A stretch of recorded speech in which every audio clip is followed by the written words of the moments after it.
Sosok Ariel sopir Innova tabrak pasutri di warung Surabaya, diduga teler usai pesta Halloween. Akibat kecelakaan itu, 2 orang diduga pasangan suami istri dilaporkan tewas dan 4 orang mengalami luka-luka.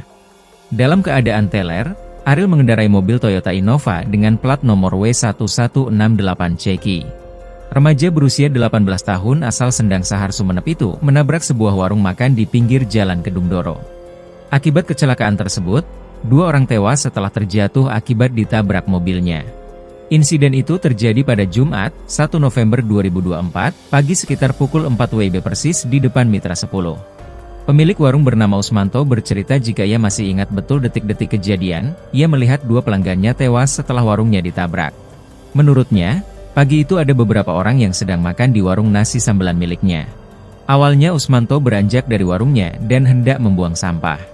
Kemudian Usmanto dikejutkan dengan suara benturan, ia lantas berbalik melihat mobil melaju kencang dari arah selatan ke utara menabrak warung temannya. Innova itu kemudian oleng dan menyasar warung Usmanto. 2 pembelinya yang sedang makan tewas setelah kena tabrak. Yang meninggal 1 perempuan dan 1 laki-laki, sudah dibawa sama ambulans tadi sekitar jam 5-an, ucapnya. Saat dimintai keterangan warga, Ariel mengaku baru saja ikut Halloween party di salah satu klub malam Jalan Embong Malang.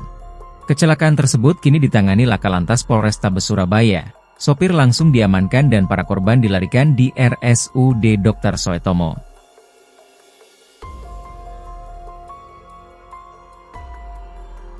Download Tribun X sekarang, menghadirkan lokal menjadi Indonesia.